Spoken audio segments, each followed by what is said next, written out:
Combien sont prêts pour entendre la parole de Dieu ce matin?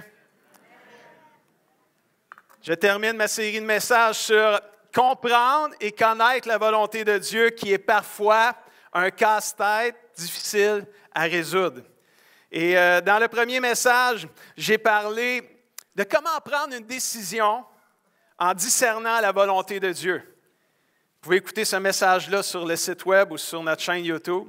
Mais aujourd'hui, le titre du message, c'est « Quelle est la volonté de Dieu dans les zones grises de la Bible? » Et vous allez voir ce matin si vous allez aimer ça ou vous ne l'aimerez pas du tout, un des deux, mais il n'y aura pas l'entre-deux. C'est soit vous allez aimer ou pas aimer. Dans la Bible, il y a une chose qui est claire. 1 Jean 2, 17, la Bible nous dit ceci, « Le monde ne dure pas, les mauvais désirs ne durent pas non plus, mais celui qui fait ce que Dieu veut, celui-là dure pour toujours et à jamais. » Faire la volonté de Dieu, faire ce que Dieu veut, c'est la vie du croyant, c'est dans l'ADN d'un enfant de Dieu de faire ce que Dieu veut. Il y a des choses dans la Bible qui sont claires, qui sont précises, on sait que c'est noir sur blanc. C'est pas gris, c'est noir sur blanc. Et j'aimerais faire avec vous ce matin un tableau. Avant d'aller dans les zones grises, j'aimerais faire un tableau avec vous de ce qui est la volonté de Dieu, ce qui n'est pas la volonté de Dieu, juste pour qu'on puisse voir qu'il y a des choses dans la Bible, ce n'est pas tout gris. Il y a des choses, c'est clair et précis. Exemple, et là, il y a un grand tableau qui va apparaître à l'écran. Et ceux qui aimeraient l'avoir, vous avez juste à m'écrire, dire « Pasteur, je veux tes notes un matin, je vais vous les envoyer, je vais vous envoyer la facture qui vient avec. Ça ne coûte absolument rien. » Alors, ça me fait plaisir. Tout ce que ça va vous coûter, c'est de m'envoyer un message pour que je puisse vous l'envoyer. C'est votre temps, finalement. Ce que Dieu ne veut pas, à gauche. Ce que Dieu ne veut pas, et je n'ai pas le temps d'entrer dans chacune des choses, je veux juste faire un survol pour qu'on puisse voir qu'il y a des choses qui sont claires dans la Bible, noir sur blanc, et qu'il n'y a pas de discussion, on ne peut pas dire que c'est bien quand c'est mal. Quand c'est péché, c'est clair, c'est péché, puis quand c'est bien, c'est bien. Dites-vous amène à ça. Alors, dans la colonne de gauche, on va parler de ce qui n'est pas la volonté de Dieu, ce que Dieu ne veut pas. Et si on ne fait pas ce que Dieu ne veut pas, on fait la volonté de Dieu. Mais si on fait les choses que Dieu ne veut pas, on ne fait pas la volonté de Dieu. Donc, il y a l'astrologie, c'est tout le domaine occulte. Dans Deutéronome, on ne lira pas les versets, mais les références sont là. Tout ce qui est astrologie, tout ce qui est enchanteur, devin, la diseuse de bonne aventure, prier les morts, la magie, tout ce qui est carte de tarot, là, moi je ne suis pas très bon là-dedans, là, mais toutes ces affaires-là, tout ce qui est horoscope, toutes ces affaires-là, là, Dieu, il ne veut pas ça pour ses enfants. Ça, c'est clair, précis, il n'y a pas de zone grise là-dedans. Si tu dis, mais moi je pense que Dieu, il peut me parler au travers de ça. Non, il ne peut pas te parler au travers de ça. Ça, c'est clair ce matin. C'est précis. Joue pas avec ça. C'est pas bon. L'idolâtrie.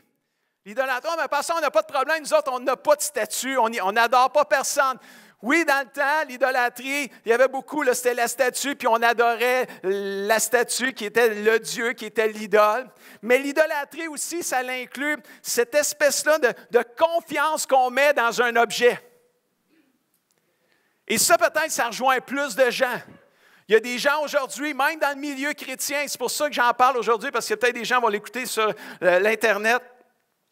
Il y a des gens qui des fois, ils ont des colliers, puis là, ils ont un petit rond, puis il y a une petite porte, puis si tu roules la porte, c'est grand-maman qui est dans la porte.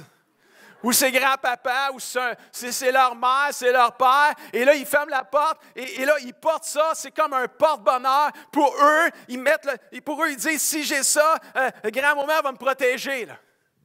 Ça, quand tu mets ta confiance dans un objet, ça, c'est de l'idolâtrie. Dieu ne veut pas ça. On le dit, c'est clair, c'est précis. Dieu ne veut pas qu'on mette notre confiance dans des objets. Il veut qu'on mette notre confiance en lui. Et quand on met notre confiance dans un objet, on commet de l'idolâtrie.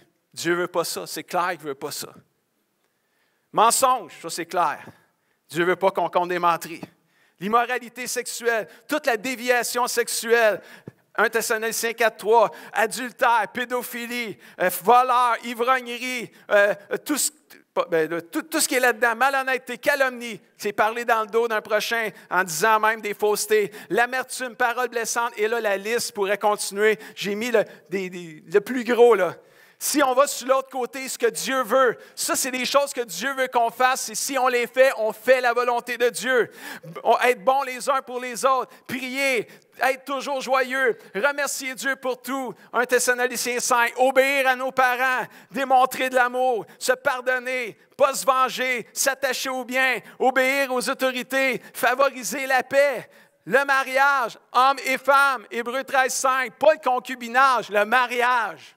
Dieu veut ça, l'autre, il ne veut pas. S'attacher au bien, louer Dieu, l'adorer comme on l'a fait ce matin, méditer la parole de Dieu et la pratiquer et ainsi de suite. Alléluia. Toutes ces choses-là sont la volonté de Dieu pour nos vies, peu importe où nous vivons. Il n'y a rien de mystérieux dans ces choses-là. C'est clair, c'est précis, c'est évident que plus nous découvrons la parole de Dieu, plus nous améliorons notre compréhension de sa volonté, et plus nous pourrons pratiquer et vivre sa volonté.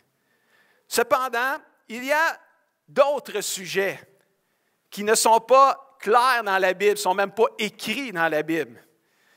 Certains peuvent l'effleurer dans la Bible. Des fois, il y a des versets qui effleurent ça, mais il n'y a rien de précis. Et quand ce n'est pas clair, quand ce n'est pas noir sur blanc, c'est gris. Alors, qu'est-ce qu'on fait dans les zones grises de la Bible? Comme, moi j'ai grandi, là, toutes les choses dans lesquelles j'ai grandi, où c'était presque péché, ou à la limite, c'était même péché. Là. Aller au cinéma, dans mon temps, là, c'était comme ça. Regarder la TV, j'ai déjà acheté une TV ici, dans ma vie, parce que le pasteur il avait dit qu'avoir une TV, c'était pas bon. Puis je l'avais acheté. J'avais même mis la masse dedans pour être sûr que personne ne la ramasse au chemin. Travailler le dimanche, boire de l'alcool avec modération, parce que boire de l'alcool avec beaucoup d'alcool, c'est de l'ivrognerie, c'est s'enivrer, puis on sait que ça, c'est un péché. Mais boire comme de l'alcool, un verre de vin, beaucoup le considèrent un péché. Femmes qui portent des bijoux, loterie, jouer aux cartes. Mais oui, jouer aux cartes. Dans mon temps, jouer aux cartes, c'était le jeu du diable. Mais riez pas. Non, riez pas. Vous allez voir qu'il ne faut pas rire de ça. Là. Tatou, type de musique, Facebook. C'est sûr que ce n'est pas dans la Bible, Facebook. Hein? Mais combien de gens j'entends des chrétiens dire Facebook, c'est de la scrap. Moi, je ne mets pas là-dedans, je n'embarque pas là-dedans. Puis c'est correct. Pour eux, ce n'est pas bon, fais-les pas. Mais faisons-en pas une loi pour tout le monde. Quand ce n'est pas dans la Bible, quand ce n'est pas clair. L'Internet, puis fêter certaines fêtes comme Noël, il y a des chrétiens qui fêter Noël, pour eux autres, c'est épouvantable. Quelle est la volonté de Dieu dans les zones grises de la Bible? Sortez vos papiers et vos crayons, parce que je vais vous donner plusieurs conseils ce matin. Il y a plusieurs choses dans la Bible qui est la volonté de Dieu dans les zones grises. Et si on pratique ça dans nos vies ce matin, peuple de Dieu, je peux vous dire, on va être révolutionné dans notre amour les uns pour les autres. On va être révolutionné dans notre vie, dans notre maturité spirituelle. On va grandir, on va avoir un impact partout autour de nous, je vous le dis. Êtes-vous prêtes? Même si vous n'êtes pas prêtes, moi je suis prête. Let's go, on y va. Romains 14, verset 1.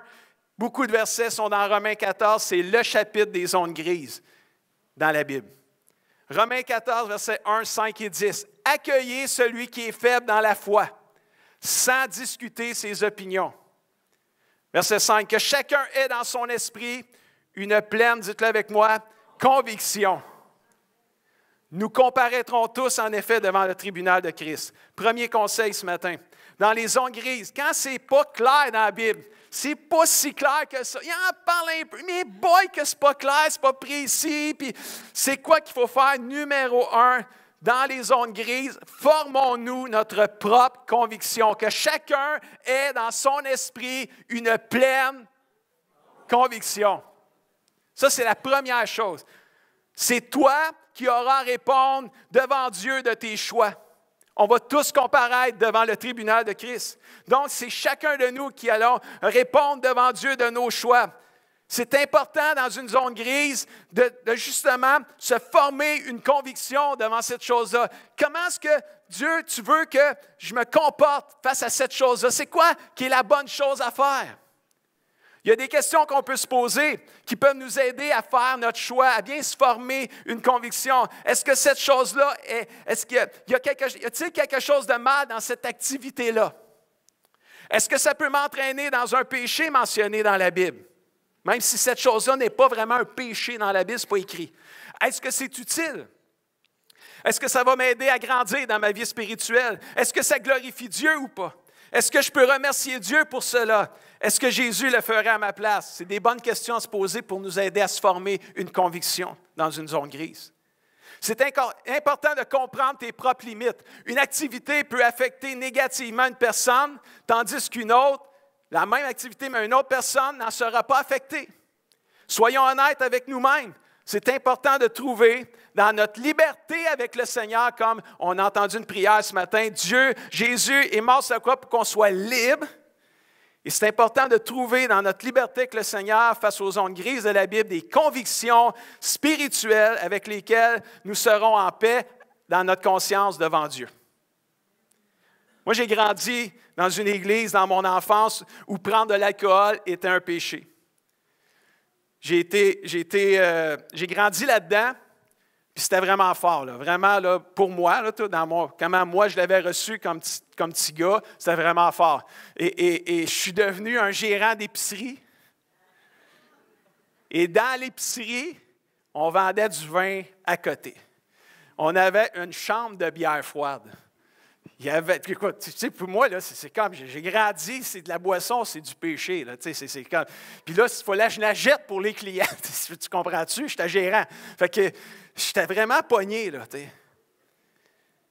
Mais à un moment donné, j'ai commencé à étudier le sujet, puis j'ai découvert, à ma grande surprise, qu'il n'y avait pas vraiment de verset qui dit que l'enfant de Dieu qui prend un verre de vin ou une bière ou de l'alcool avec modération, je ne vois pas de verset que c'est un péché.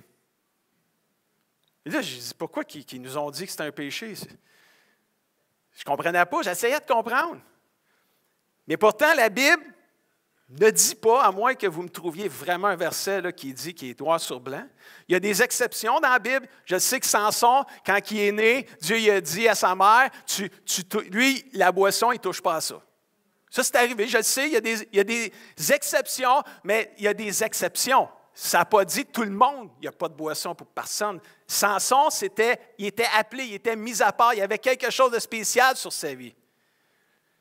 Mais en dehors de ça, il n'y a pas grand-chose qui nous dit que, puis quand tu lis en plus que Paul dit à Timothée, dans Timothée, tu as l'estomac à virer à l'envers, un petit verre de vin, ça va te dégeler l'estomac. Ce n'est pas écrit de même, mais tu sais, ça ressemble à ça. Bon, là, c'était plus considéré un verre de vin comme médecine, là, tu sais, pour soigner, pour aider, là, tu sais. Mais peu importe. J'ai fait des recherches, j'ai essayé de trouver des versets qui me disent que prendre un verre de bière ou de vin, je n'ai pas trouvé qu'un verre de vin, c'est un péché. Alors, je ne peux pas enseigner ça dans l'Église. Mais je peux enseigner que prendre un verre de vin de trop, c'est un péché, par exemple. Parce que ça, c'est l'abus. C'est s'enivrer de vin. Puis s'enivrer de vin, Éphésiens 5, 18, c'est de la débauche. Mais s'enivrer de vin, puis la Bible a dit que ceux qui aspirent à une charge de leader, de pasteur, d'évêque, qu'ils ne soient ni adonnés au vin. Mais ça ne veut pas dire de ne pas en prendre, ça veut dire de ne pas être adonné au vin, de ne pas être addicté au vin. Ce n'est pas la même affaire. Là. Et là, moi, j'ai été élevé là-dedans, j'ai grandi là-dedans. Puis là, à un moment donné, mais là, tu t'aperçois que tu rentres dans l'Église, puis il y a des gens qui prennent un verre de vin, aucun problème. Puis là, à un moment donné, tu grandis, puis là, tu apprends qu'en France, eux autres, le vin, c'est comme du Pepsi puis du café, nous autres ici. Ça aussi, c'est mêlant. Tu te dis, oh, là, on n'est pas dans le même évangile, pas en tout, là, tu sais. Eux autres, ils boivent du vin comme on boit du Pepsi puis du café, quasiment, là. Il y a toujours une bouteille de vin en France, là, sur la table, là, pour les soupers. Je ne sais pas le reste, je ne sais pas s'ils déjeunent avec ça, mais je ne suis pas un Français. Il faudrait que quelqu'un me le dise. Mais ça me mêlait, ça aussi. Puis en Allemagne, c'est la bière qui est populaire. Fait que, écoute, ça devient mêlant, là. C'est juste que j'ai compris qu'il y a des gens qui, à un moment donné, avec la boisson, qui peuvent faire des ravages, qui peuvent faire de la destruction. Il y a peut-être des gens ici, vous avez vécu des gens qui ont été alcooliques, qui ont brisé votre vie, qui ont peut-être brisé des vies autour de vous, qui sont dans vos familles, que vous connaissez. Puis il y a des gens, avec tout ça, qui en ont arrivé à une conviction personnelle, spirituelle, de dire, moi, avant la boisson, je ne touche pas à ça, pour moi, c'est mal. Pour moi, c'est mal. Mais il y a des gens qui ont fait ça, puis à un moment donné, ils l'ont imposé aux autres. C'est là qu'on va voir c'est quoi la volonté de Dieu. Dans Romains 14,2, ça dit ceci. Dans ce temps-là, il y avait ça, mais il y avait aussi une autre affaire qu'eux autres, il y avait des problèmes. Par exemple, quelqu'un croit qu'il peut manger de tout. Là, on parle de toute la viande qui pouvait exister là, dans ce temps-là. Quelqu'un croit qu'il peut manger de tout, mais quelqu'un d'autre qui n'a pas une foi solide mange seulement des légumes. Ah, mais on ne rit pas, là. Les végétariens, ça ne date pas d'hier, là. Ça fait longtemps, ça, là. Mais il faut que tu comprennes qu'à cette époque-là, il y avait des Juifs qui se sont convertis à Jésus. Ils sont devenus des croyants en Jésus-Christ. Mais eux autres, ils avaient grandi dans la loi de Moïse. Puis la loi de Moïse, il y avait beaucoup de viande qui était considérée impure, que tu ne pouvais pas manger. Il y a des Juifs qui ont été habitués à grandir à ne pas manger de viande du tout parce que c'était considéré impur. Ils se convertissent au Seigneur, on n'est plus sous la loi, on est sous la grâce, mais c'est dur de manger de la viande parce que j'ai l'impression que je commets un péché. Il y a des gens qui avaient la foi pas assez solide pour en manger, puis il y en avait d'autres que c'est des païens qui se sont convertis à Jésus. Puis là, il y avait cette église-là, là. L'église des Juifs convertis, des païens convertis à Jésus. Les deux, ils aiment Jésus. Les deux, ils sont sauvés. Mais le païen qui s'est converti à Jésus, lui, il a mangé de la viande toute sa vie. Puis pour eux autres, là, il n'y a pas de problème avec ça. Et là, tu te retrouves dans l'église avec des gens qui mangent la viande, puis il y en a d'autres que c'est un péché manger de la viande. Les deux sont là-dedans. On fait quoi avec ça? C'est quoi la volonté de Dieu? Comme l'exemple de l'alcool, on pourrait ici, là, juste avec la boisson et l'alcool, on pourrait avoir deux gangs. Des gens que ça ne leur dérange pas de prendre un verre, puis d'autres, non, moi, je ne touche pas à ça. Puis, vous allez voir, là, vous allez sortir d'ici rassurés ce matin. Rassurés. Vous avez hâte que je continue, hein? C'est sûr que vous avez hâte. Là. Où je m'en vais avec ça? Là? C'est quoi la volonté de Dieu dans les zones grises de la Bible? Ou est-ce que ce n'est pas si clair que ça dans la Bible? Romains 14, verset 3. Quelle est la volonté de Dieu dans les zones grises? On fait quoi si dans une église, on a les deux groupes de personnes? Pour un, c'est mal, pour l'autre, c'est bien. Oh boy! Préparez vos crayons parce que ici, ça va y aller. Celui qui mange de tout.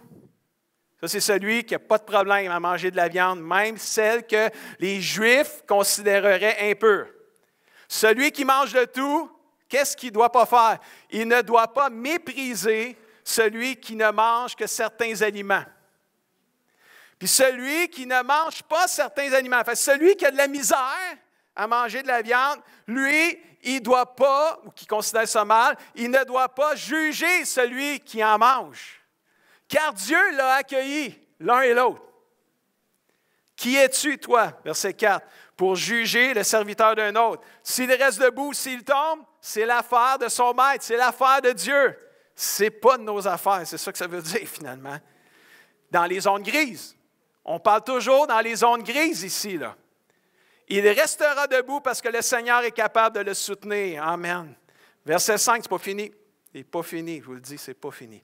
Quelqu'un pense que certains jours sont plus importants que d'autres, parce que dans ce temps-là aussi, le sabbat, puis le sabbat, c'était le samedi, mais quand l'Église primitive a été créée, ils se rencontraient le dimanche. C'est devenu le jour du Seigneur, le dimanche de la résurrection. Et là, c'était, écoute, non, c'est le sabbat. Non, c'est dimanche. C'est samedi. Non, c'est le samedi, c'est dimanche. Puis là, ça chicanait là-dedans. Là. Quelqu'un pense que certains jours sont plus importants que d'autres. D'autres pensent qu'ils sont tous pareils. C'est là que la Bible dit que chacun ait dans son esprit une pleine conviction. C'est là qu'il est important d'avoir une bonne conviction, de se former une conviction dans les zones grises, puis agir selon ces convictions-là après. Verset 6, « Celui qui fait des différences entre les jours, écoutez bien ceci, fait cela pour le Seigneur. Pour lui, il le fait pour le Seigneur. Celui qui mange de tout, il fait cela pour le Seigneur. Puis il remercie Dieu pour la bouffe qu'il mange. Et celui qui ne mange pas de tout, qu'est-ce qu'il fait, lui? Il le fait pour le Seigneur, lui aussi. Puis il dit, praise the Lord. Les deux font la même affaire. On fait quoi là-dedans? Les deux, ils aiment Jésus, puis Dieu les a accueillis tous les deux. Wow! Verset 8, si nous vivons pour le Seigneur. Si nous mourrons pour le Seigneur. En vivant ou en mourant, nous appartenons au Seigneur. Mais toi, pourquoi juger ton frère ou ta sœur chrétien? Et toi, pourquoi les mépriser? Parce que nous devrons tous nous présenter devant le tribunal de Dieu, mes amis. Très, très intéressant. Quelle est la volonté de Dieu dans les zones grises de la Bible?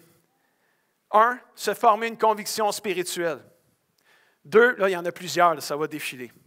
Je ne les ai pas à l'écran, c'est pour ça qu'il va falloir que vous me demandiez mes notes. Laisser aux autres se former une conviction spirituelle sur les sujets gris de la Bible. 2, laisser aux autres la même liberté de se former leur propre conviction spirituelle. C'est bon, ça aussi. C'est là que c'est plus dur. 3e, ne pas mépriser celui qui pense qu'un sujet gris dans la Bible, c'est un péché. Il ne faut pas le mépriser s'il pense. On va rester dans l'alcool, là, parce que ça va être plus facile pour nous autres. Fait que quelqu'un qui pense que boire de l'alcool, c'est un péché, c'est mal, celui pour qui c'est pas mal, il ne faut pas qu'il méprise celui qui pense que c'est mal. On me suit? C'est ça que la Bible a dit. 4e, celui qui pense que c'est mal, il ne doit pas juger celui qui pense que c'est bien. C'est facile de juger, là. C'est facile de mépriser. Parce que c'est des convictions. Si tu as une conviction, c'est parce que tu es convaincu. Puis si ta conviction, c'est prendre un verre de vin, c'est un péché, imagine-toi quand pour un autre, sa conviction, c'est que ce n'est pas un péché, tu es porté à le juger. Ça se fait tout seul. Puis toi, pour qui c'est correct, tu vois l'autre qui se limite finalement, bien, tu es porté à le mépriser. Mais tu es faible. Puis là, ça se méprise, ça se juge. Puis là, ici, Paul, il a juste réglé le cas.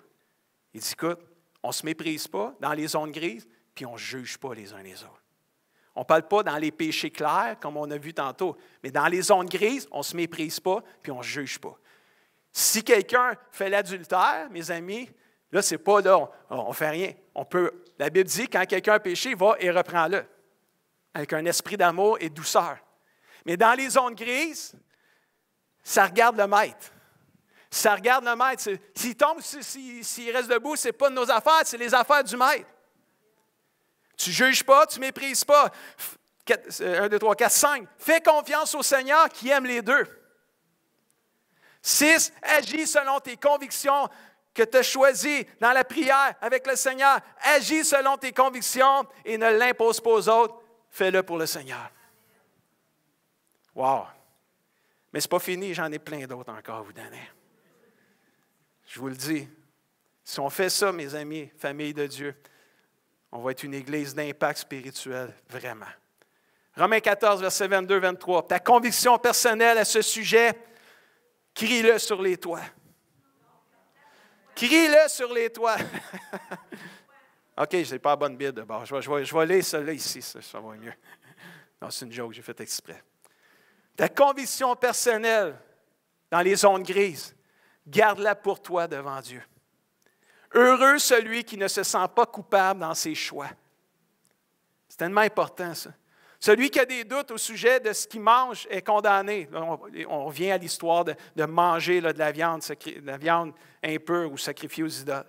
Celui qui a des doutes au sujet de ce qu'il mange est condamné parce qu'il n'agit pas par conviction. Tout ce qui n'est pas le produit d'une conviction, c'est péché. Donc, dans les zones grises, c'est quoi que la Bible dit? La Bible dit, garde ta conviction entre toi et Dieu. Si pour toi, une zone grise, c'est un péché, fais-les pas. Puis laisse pas les autres te mettre de la pression pour faire quelque chose que tu crois mal. Fais-les pas, c'est tout. Si pour toi, une zone grise ne te cause pas de problème de conscience face au Seigneur, bien fais-le sans mettre de pression sur celui pour qui c'est mal. En réalité, garde tes convictions entre toi et Dieu sans les imposer aux autres. C'est ça le plus important. C'est de garder nos convictions entre nous et Dieu, mais c'est surtout de ne pas les imposer aux autres. Quelle est la volonté de Dieu dans les zones grises de la Bible? Se former une conviction spirituelle. Je vais les répéter. Laisser aux autres la même liberté de se former une conviction spirituelle sur ces zones-là. Ne pas mépriser celui qui pense qu'une zone grise est péché. Ne pas juger celui qui pense que la même zone grise est bien. Faire confiance au Seigneur qui aime les deux. Agis selon tes convictions dans les zones grises de la Bible et fais-le pour Dieu. Garde ta conviction entre toi et Dieu sans l'imposer aux autres. On continue. Là, ça s'approfondit. Là, c'est vraiment spécial ce qui s'en vient. Romains 14, versets 14, 15, 20 et 21. « Je le sais, disait Paul aux Romains. Et grâce au Seigneur Jésus, j'en suis sûr, rien n'est impur. Mais si quelqu'un pense qu'une chose est impure, elle devient impure pour lui. Pas pour tout le monde, pour lui. C'est sa conviction. Si toi, tu fais de la peine à ton frère ou à ta sœur à cause de ce que tu manges, ou tu bois, ou tu agis, tu ne vis plus selon l'amour. Pour une question de nourriture, ou de breuvage, ou de jeu, ne va pas détruire un frère ou une sœur pour qui Jésus est mort. Oh, là, ça vient de prendre une autre dimension ici. Verset 20, dans la même suite d'idées. « Ne va pas pour un aliment détruire l'œuvre de Dieu. Tout est pur, c'est vrai, mais il est mal de manger tel aliment ou boire tel breuvage si cela risque de faire tomber quelqu'un dans le péché. Ce qui est bien, dans ce contexte-là, où tu es avec des gens qui ne pensent pas comme toi, c'est mieux de s'abstenir de viande, de vin, de bref, de tout ce qui peut entraîner la chute de ton frère. » Très intéressant. Dans les zones grises, prenez ça en note, laissons l'amour limiter notre liberté. Ça veut dire quoi, ça? Dans la vraie vie, là. Si tu es conscient que ton frère ou ta sœur est contre une telle chose, parce que c'est sa conviction à elle, puis qu'en sa présence, tu le fais quand même, tu n'agis pas selon l'amour. C'est ça que ça veut dire. Si en présence de ce dernier, tu renonces à le faire pour ne pas blesser ton frère ou l'attirer dans une tentation, dans un piège, par rapport à ou l'amener dans des doutes, amener des doutes dans ses convictions, si tu renonces à ne pas le faire dans sa présence, tu fais bien puis tu agis selon l'amour. Ta conviction spirituelle est personnelle dans une zone grise. Garde-la entre toi et le Seigneur. Oui, mais là, pasteur, ça veut dire que c'est des hypocrites, là. C'est des hypocrites si en ma présence, ils ne prennent pas de vin, mais que quand je ne suis plus là, ils en prennent. C'est une gang d'hypocrites. C'est quoi qu'on a dit tantôt? On a dit de ne pas juger. Oh, ouch. Ouch. Dites avec moi, ouch. Oui, ouch. Pincez-vous, puis dites ouch. On a dit quoi? On a dit de ne pas juger. Ce n'est pas des hypocrites, c'est des gens qui t'aiment assez pour ne pas le faire devant toi parce qu'ils te respectent. Ce n'est pas pareil, là. Ce n'est pas de se cacher. C'est quoi que la Bible a dit dans les convictions personnelles? Garde-la entre toi et Dieu. Wow! Ça change toute la donnée, là, ça. Ça change toute la vie, ça, frères et sœurs. Ne détruisons pas l'œuvre de Dieu pour une question d'opinion, de conviction spirituelle et personnelle. L'amour ne signifie pas que nous devons renoncer à notre liberté à chaque fois que quelqu'un se plaint. Il faut juste être assez respectueux pour ne pas faire tomber un frère ou une sœur, parce que nous démontrons une plus grande liberté qu'eux dans les zones grises de la Bible. Dernier conseil. À un moment donné, il faut que ça finisse pareil aussi. Romains 14, verset 17.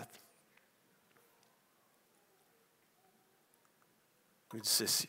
Car le royaume de Dieu ne consiste pas à réglementer le manger et le boire, mais par l'Esprit Saint, le royaume de Dieu, c'est de nous rendre justes et nous donner la paix et la joie.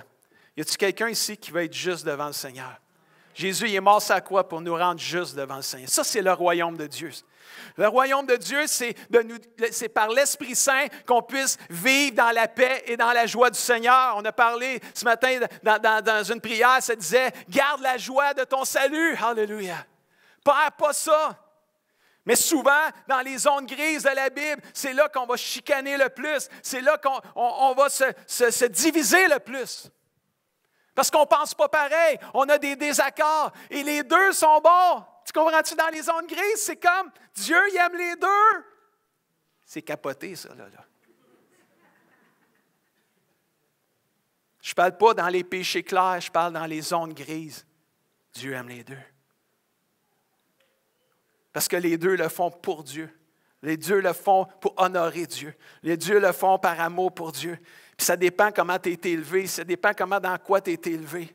Peut-être que tu as été élevé dans l'astrologie, avec ta famille dans l'astrologie, puis tu as joué les cartes, ils s'en sont servis pour te dire la bonne aventure. Les cartes, ils s'en sont servis pour pouvoir te dire toutes sortes de choses. Puis là, toi, aujourd'hui, tu te convertis au Seigneur, puis pour toi, les cartes, c'est juste la bonne aventure. Pour toi, jouer aux cartes, c'est pas bon, ça te fait pas du bien, tu n'aimes pas ça. Pour toi, c'est mal. C'est correct, ça, mon frère, ma soeur.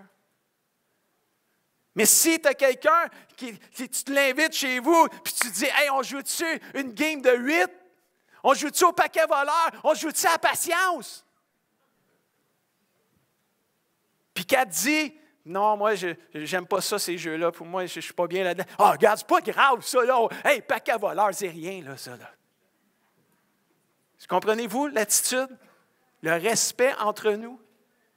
Pour eux, tout dépendant de où ils viennent, ça peut devenir une conviction personnelle de dire « Moi, je ne touche pas à ça. » L'alcoolique qui a été délivré, qui a été guéri par le Seigneur de son alcoolisme, qui avait détruit toute sa vie, lui, c'est sûr que probablement, il se convertit au Seigneur, il est délivré, il n'en veut plus. Il ne veut plus toucher à ça. On ne le provoquera pas, on ne fera pas exprès, on le sait. On n'y demandera même pas. Tu comprends-tu? Parce que tu l'aimes assez pour ça. Tu ne veux pas être celui qui va causer sa perte ou qu'il va tomber dans le piège de l'alcool à cause que tu y as affaire. Je ne veux pas ça, moi. Je ne veux pas que ça arrive à quelqu'un, ça. Le royaume de Dieu, ce n'est pas réglementer le manger ou le boire, mais par l'Esprit Saint, c'est de nous rendre justes, nous donner la paix et la joie. Et celui qui sert le Seigneur de cette manière est agréable à Dieu. Il est estimé des hommes. Oh, wow! Praise the Lord. Il est agréable. Ça, c'est la volonté de Dieu dans les zones grises de la Bible. Ainsi donc, cherchons donc, verset 19, ce qui contribue à favoriser la paix et à nous faire grandir les uns les autres dans la foi. Quelqu'un dit amen à ça. Dans les zones grises, la Bible dit quoi? Jésus nous dit quoi? Favorisons la paix et la croissance de chacun. Dieu est beaucoup plus intéressé par nos attitudes qui nous motivent, par nos attitudes qui motivent ce que nous faisons que par les actions elles-mêmes. Il s'intéresse à former en nous le caractère qui ressemble de plus en plus à Jésus. Pourquoi je fais ce que je fais? C'est une question à laquelle il vaut la peine de se poser ce matin puis de répondre personnellement. Est-ce que je le fais par amour pour le Seigneur, par amour pour mon frère ou ma sœur? Est-ce que je le fais pour prouver quelque chose ou pour faire comme les autres? Quelle attitude désires-tu démontrer par tes actions dans les zones grises? Une attitude de supériorité? Une attitude où ce que toi, là, l'affaire, tu connais tout puis il n'y a rien qui va t'arriver? Que celui qui croit être debout prenne garde de tomber. Quelle attitude désires-tu démontrer? Celle qui favorise les querelles et les chicanes ou celle qui favorise la paix et la joie? Parce que le royaume de Dieu, c'est ça le royaume de Dieu, c'est favoriser la paix et la joie. On ne se chicanera pas dans les zones claires de la Bible, on le sait. Mais souvent, on va le faire dans les zones grises, puis on va chicaner, puis on va juger, on va se mépriser les uns les autres. Dieu ne veut pas ça dans son Église, mes frères et sœurs. Favoriser la paix est assurément la volonté de Dieu pour nous. Appliquons-nous à le faire. Cela permettra à la famille de Dieu de progresser dans la foi et de devenir plus forte. Quelqu'un dit amen à ça ce matin. On va inviter l'équipe de louanges. Et le chant que Michel t'a voulu sauter, là, c'est ça qu'on va faire. Christ seul me suffit. Mais je sais que tu ne voulais pas le sauter, mais il manquait de temps, mais là, je crois que c'est le temps de faire ce chant-là. Quelle est la volonté de Dieu dans les zones grises de la Bible?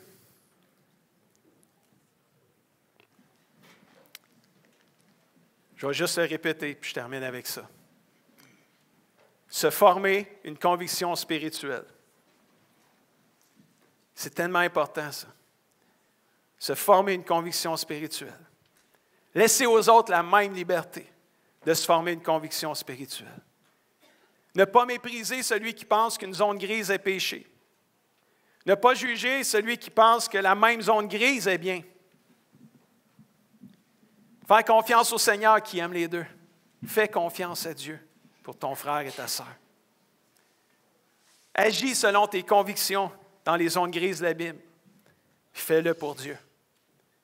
Garde tes convictions entre toi-même et Dieu sans l'imposer aux autres. Laissons l'amour limiter notre liberté. Favoriser la paix et la croissance de chacun. Amen. 1 Pierre 4,2 nous dit, « Pendant le temps qu'il vous reste à vivre sur la terre, mes frères et sœurs, ne suivez pas les mauvais désirs humains, mais suivez la volonté de Dieu. » Et ce matin, dans ma lecture, ça a juste tombé comme ça. Il n'y a aucun hasard avec Dieu. Mais quand je lisais le psaume 40 ce matin, au verset 9, ça dit « Je prends plaisir à faire ta volonté, Seigneur. » J'ai dit, il faut que je finisse avec ça. Là. C'est la cerise sur le Sunday du message ce matin. Y a-t-il quelqu'un ici dans cette salle qui a le goût de prendre plaisir à faire la volonté de Dieu? On a de l'ouvrage à faire. On a de l'ouvrage à faire. Une de ces ouvrages-là, c'est de reconsidérer nos convictions. Peut-être qu'on peut commencer tranquillement. De reconsidérer nos convictions, juste pour les démêler. Est-ce que c'est des convictions pour des zones grises ou c'est vraiment des péchés clairs écrits dans la Bible? Juste faire la différence entre les deux. Là. Ce que je suis sur le point de juger quelqu'un, c'est-tu dans une zone grise ou c'est vraiment un péché écrit? Ou ce que là, je peux approcher quelqu'un et dire, comme la Bible dit, quand tu vois quelqu'un qui a péché, va et reprends-le avec un esprit d'amour et de douceur, sachant que tu es le prochain à pécher toi aussi. Amen? C'est bon ça? C'est capable de faire la différence. Mais quand c'est des zones grises, ça devient des convictions personnelles. Et les convictions personnelles, on l'a vu ce matin, tu la gardes entre toi. Ça a le rapport entre cette personne-là et Dieu, puis Dieu va s'occuper d'elle. Oui, mais pasteur, ça veut dire, mais tu sais, toi pour toi, des fois, il y a des choses que c'est mal, puis là, tu regardes là, mais il fait, mais c'est un danger pour lui parce qu'il pourrait tomber. Oui, il pourrait. Il pourrait, mais peut-être qu'il ne tombera pas. Lui, il le fait pour le Seigneur, il suit le Seigneur, il aime le Seigneur. Oui, mais là, il pourrait tomber. Là, pour pas qu'il tombe, on va faire des règlements. On va dire, personne ne va l'en prendre. Ils ne tomberont pas. Vous comprenez ce que je suis en train de dire? Là? C'est là qu'on fait des règlements. Puis le royaume de Dieu, ce n'est pas une question de nourriture, d'action ou de breuvage, puis réglementer tout ça. On l'a vu, le verset, là. Ce n'est pas réglementer la nourriture. Le royaume de Dieu, c'est quoi? Le royaume de Dieu, c'est être juste, être trouvé juste devant le Seigneur, puis vivre dans la paix et dans la joie. Oh, puis rempli d'amour, évidemment, parce que sans l'amour, on n'est rien. Wow! Pendant le temps qui nous reste à vivre, ne suivez pas les désirs mauvais humains qui nous assaillent, qui font la guerre à notre âme, mais suivez la volonté de Dieu. Christ seul me suffit. Est-ce qu'on peut se lever ensemble? Pendant qu'on va chanter ce chant-là, j'ouvre l'autel de la prière. Il y a des gens ce matin...